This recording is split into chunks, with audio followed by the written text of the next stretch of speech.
Hello, I'm live again. Like, how amazing is this for you all? Such a treat that I disappeared for years from doing live video and now I've just done two back to back. But that's what it's all about, isn't it? It's all about showing up. It's all about sharing your message with your ideal clients through the platforms that matter. And, as a brilliant segue into our next visibility and velocity speaker, it's all about LinkedIn. And I know that for so many people, myself included, LinkedIn is a bit of an unknown beast, isn't it? It's still my least favorite platform. I'm sorry, LinkedIn, if you're listening. I know I'm live streaming on your platform right now. I find it really confusing. So this next speaker I invited to the Visibility and Velocity Summit, not to teach you how to do LinkedIn, but how to own the platform, because it's great that you're securing podcasts, you're being featured in the press, you're speaking on stage, but we need to leverage that. It's all about building a visibility engine that works hard for you, even when you don't. So your next summit speaker is a LinkedIn legend. And I really can't wait for our fireside chat on the 16th of September. So if you haven't yet saved your seat, do it now. Do it now before you get distracted. www.prwithperks.com/summit. You can read about every single one of the 9 speakers that are going to come to you live and direct for a fireside chat with me to share the tips and the tricks and the insider insights that you wouldn't normally get access to. So without further ado, I'm introducing you to Laura Taylor. Good morning. Morning, nice to see you again. Oh, yeah, nice to see you too. So yeah, as I've just admitted, LinkedIn is not my favorite social platform. And I imagine for a lot of your clients, they probably feel something similar. Yeah, absolutely. I think, my specialism is working with women who are like, I need to be on LinkedIn, but I open it, I want to be sick, I get triggered and I go off again. And it's just kind of a lot of mindset work, I think, because you feel like you have to wear this kind of corporate cape and you have to behave in a certain way, but actually you can behave exactly how you are. I think, that's where you build the relationships, by being yourself, not pretending to be more polished or more professional or, saying the right thing. Just be yourself, treat it. I always say treat it as a networking event. So, if you're going to go to a networking event, just have the conversations that you would, like, oh, where are you from? Oh, I went to school there, I did this, have those kind of conversations. You don't have to be all polished and perfect. And yeah, LinkedIn's changed my life. So I feel like it's my favorite. I did a kind of conference last year and I was like to everybody, stop pissing in the wind with all the social media platforms, just get on LinkedIn, because I started my business as a social media manager. All my results are on LinkedIn and that's why I specialized in it. So you can just get seen by the right people. And I think, in Instagram, you have to keep up with all the different kind of reels and I couldn't keep up with the changes, and that's why I binned it off, because it felt like too much hard work, whereas LinkedIn for me feels very steady and easy. So yeah. LinkedIn saved your life. Now that is a PR headline right there. It did. And Laura 5 years ago was like, oh my God, I hated logging in. I was so triggered. I would worry about, spelling congratulations wrong if I was congratulating an ex-colleague on a new role, thinking, oh, they're going to think I can't spell. Whereas now I'm on there, just having conversations. I've got LinkedIn friends. People send me things through the post. It's completely changed my life. So, yeah. Amazing. Now, before we kind of dive into how people can kind of use LinkedIn for the really important part of business is building and nurturing connections, do you think that a lot of people still have an outdated belief that LinkedIn is just for recruiters and it's just for people looking for jobs? Or do you think that people have kind of seen the platform change, but that's kind of how they don't feel like, or why they feel like they don't fit in, because the platform's changed, but they don't really know how to embrace that change? So I think, you know, it's that thing where, you know, I've trained teams and they've gone into their connections and they're like, oh my God, all the connections that I've got are just recruiters. And they're like, why am I connected to all these people? And I was like, well, just get rid of them. You know, there's no shame in that. But also, I think it can be really daunting and overwhelming that when you do open it and think, right, I'm going to try and make a go of this. And then you see what is all these people having conversations, and you feel like, you know, when you are at a networking event and people aren't very welcoming, that you're just stood there like a wally trying to get involved in the conversation. And then you think, oh, I'm just going to go and get a coffee. Just, you know, and then you like literally shut your LinkedIn down again. And then you think, oh, I'll do it tomorrow. And then you never do. So I think it's just having an understanding of the possibilities that are available if you do use it, and actually just starting slow. And I think with a lot of my clients, you know, rather than saying, right, you know, we're going to post and we're going to put all of this content out, I encourage them to start engaging, and I tell them to look for things that they're interested in. You could look for any topic subject in LinkedIn and there'll be posts on it, and you can go and talk to people, you know, like if you like cats, dogs are really popular, you know, just if you're into kind of yoga, all those kind of different things, just look for it and it will be on LinkedIn. I promise you, there's nothing that I've not found on there. So when it, you know, it's kind of just getting involved and, you know, just write a comment, and don't just go great post, because that's not valuable to anybody and it's not doing yourself any favors. But just start slowly and build it up. So yeah. And I suppose that's the thing, isn't it? And well, with kind of business growth and lead generation in general, is start slowly. You know, you're taking kind of like teeny tiny micro baby steps. You're not kind of trying to dominate the platform the very first time you go in there. And I guess it's also about just posting what you want to post without overthinking it, without worrying about who you might offend or who you might cancel. Because, you know, that does happen. We see it a lot on LinkedIn. You get put in LinkedIn jail, or, you know, they completely eradicate your profile because you're outspoken. And this is something that Sophie Lee and I spoke about. Sophie is also another speaker at the summit, because she had her account shut down essentially on LinkedIn because she's very vocal. She's very much a champion for not necessarily just women, but a lot of women's rights and people. And she said, actually, it's a lot of women who comment and complain about her. And I suppose for the majority of us on LinkedIn, we're using it to connect and build relationships. So you have to connect and build relationships. Which seems simple, but we just, and I do this all the time, just get kind of caught in the moment of, oh, I don't know what to write. And it's like, you're just having a conversation. And it is, I always say, you know, to clients, you know, do 15 minutes a week and then build it up to 2 times 15. And the more that you're looking at comments, the more you're watching other people's behavior, the more it becomes natural for you to comment. So, you know, I always say, like, if you're going to make a comment, you know, add something valuable, ideally. Do two sentences. That sounds really like stupid, doesn't it? But, you know, like if you've got something to say, then join in, agree with them, disagree with them, give them a reason. I mean, I'm not saying go and be really polarizing on LinkedIn when you're just starting out, because I wouldn't recommend that at all. But I think, you know, just watch how other people are doing it. And the more time you spend on there, the more you're going to have a better understanding of how to behave yourself. And then it will slot in, you know, so. And don't just comment on your mate's posts either, because that's not going to help. You should mention that, because I think LinkedIn is probably the only platform where people are constantly going on about engagement pods. So for anyone listening who hasn't heard of an engagement pod, can you just spill the tea? Yeah. So an engagement pod is firstly, don't join one. It's against LinkedIn's terms and conditions. You can get your account banned.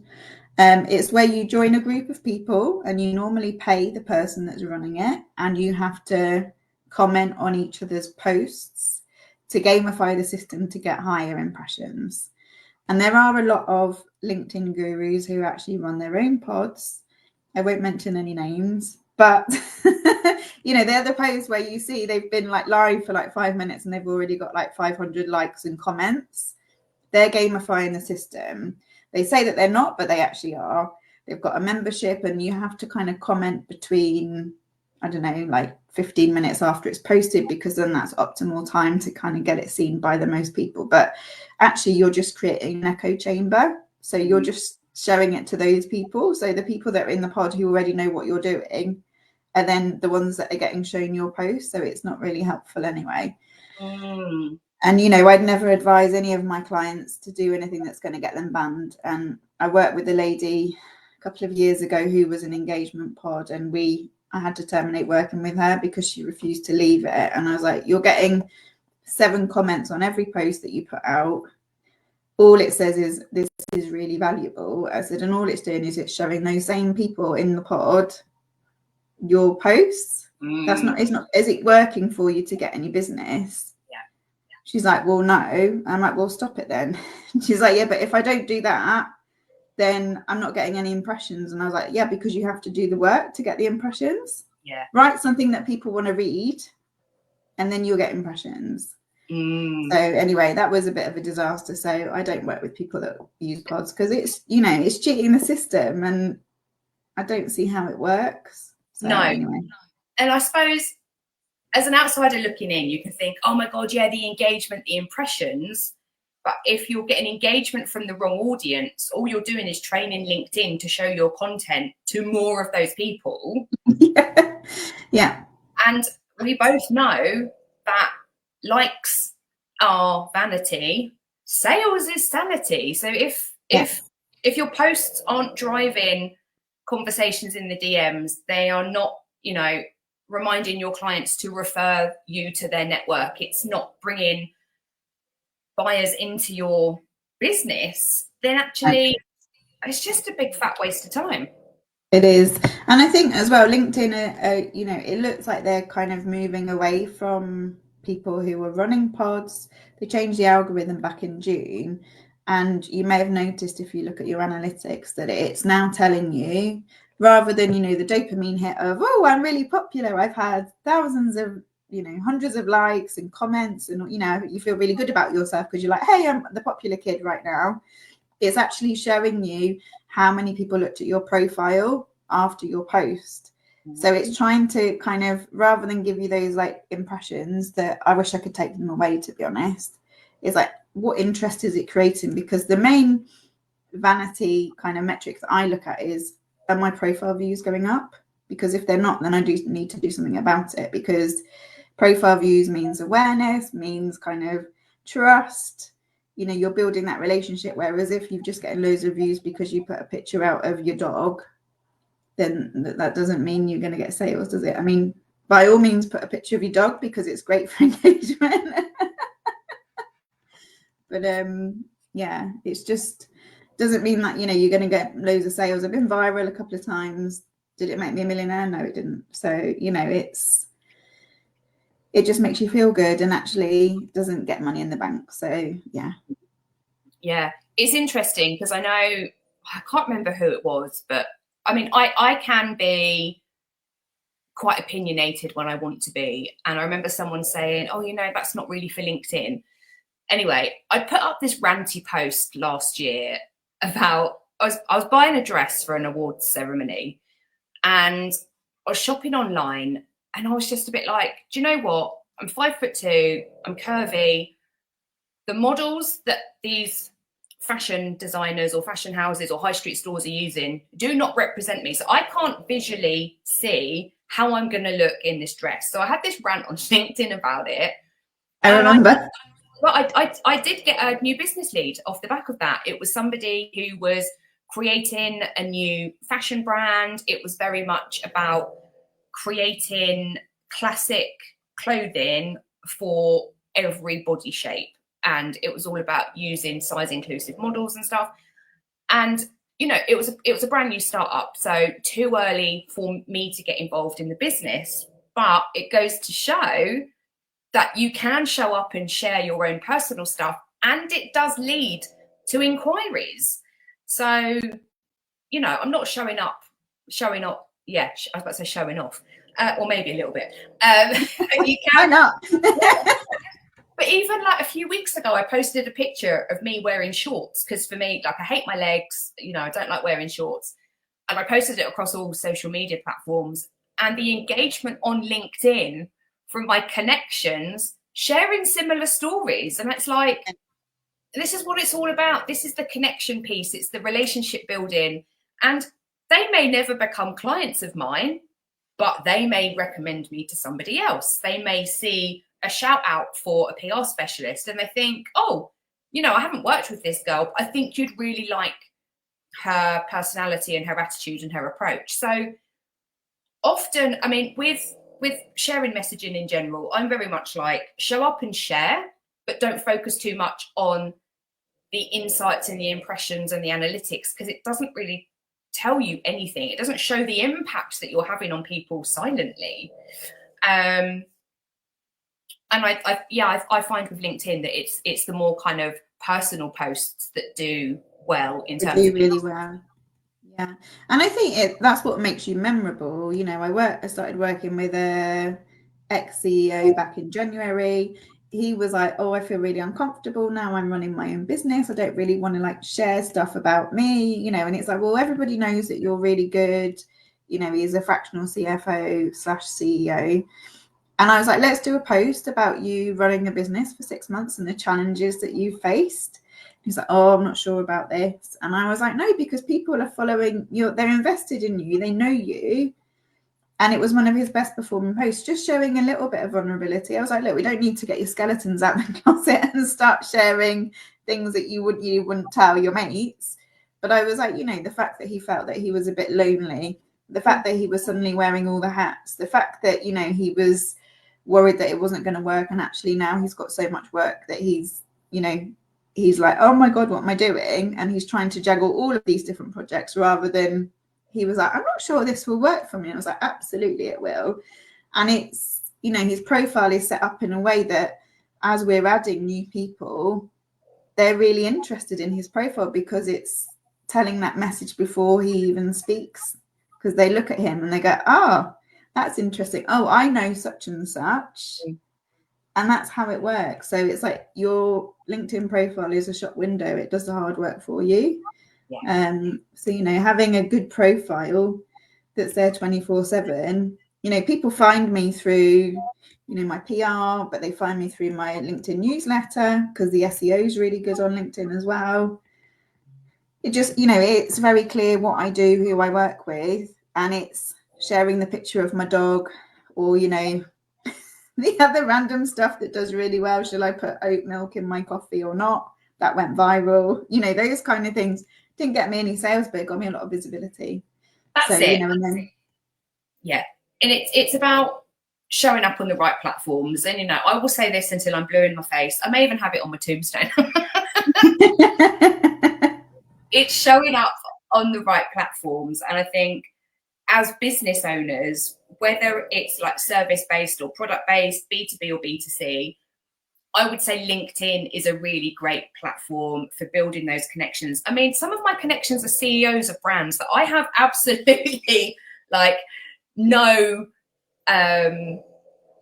reason to be connected with them, but they're there in my contacts. And it's, I think as well, and I could talk about this all day and I'm not going to, is I think sometimes people expect their content to do the heavy lifting for them and completely ignore the fact that you have direct access to these people in the DMs. Now, let's face it, for a lot of CEOs and founders, they're not on the platform all day, every day.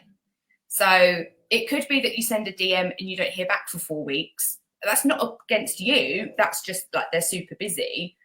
But I think a lot of people are scared of having DM conversations because it looks spammy. But do you have any, before we leave, do you have any kind of tips, or what do you share with your clients when it comes to kind of building connections in the DMs? I think it's a lot easier to do if the person that you're targeting is active on LinkedIn. If they're not, then it's a little bit harder because it does kind of fall into that category of this is a bit spammy. But I think it's just having a conversation. And I think, you know, if there's something that you can see that their company's done all they're doing, or you've seen a comment, you know, like you can go and stalk their profile. That's absolutely fine. It's, you know, public property. Go and see who they're talking to is always very interesting. But starting up a conversation, making yourself stand out. I don't do a lot of DM, you know, I don't do any cold outreach. I kind of have my profile set up that I attract people, and it's about having the right wording on my profile. So I don't sit there and do loads of kind of cold outreach, but I think it is worthwhile because there are people that I know that when they're looking for a service provider, for example, they will go in their messages to see who's messaged them. So it is worthwhile doing if there's somebody that you really want to work with. But don't get despondent or disheartened if they don't reply, because you're in there with all the other bots and things that are sending them messages. And actually, I think rather than maybe messaging the CEO, sometimes it's better to kind of, you know, that SLT level, next level down, because they've got more influence. Oh, I know her from here. Yeah. She's really good. She's a good person. That's how you get in front of the CEO, which I think is more of a kind of organic way of doing it. So yeah, of course. But so hold on, let's just backtrack a minute. You're not DMing 100 people a day? I don't have time. I've got 2 kids and a dog. I'm not sitting DMing people. I get people who are like, we can get you 300 leads this week. I'm like, I don't want 300. I don't need it. Yeah, like, no, thank you. Delete, block. Oh, God. When they email again, did you see my last email? I did, yeah, I deleted it. Yeah, and I ignored it last time. Laura, thank you so much for giving us a sneak peek into you and your kind of knowledge on LinkedIn.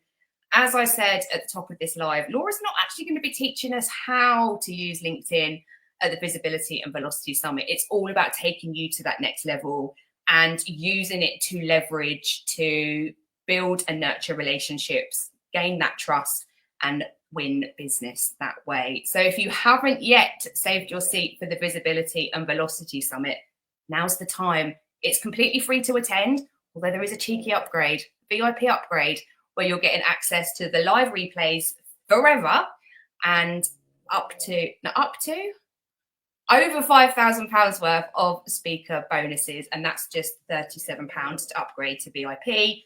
Save your seat by visiting www.prwithperks.com/summit, where you will see Laura Taylor and 8 other incredible niche famous experts who are really going to help you take your visibility, turn it into velocity, extra income and profit. So Laura, thank you so much for taking time out this morning.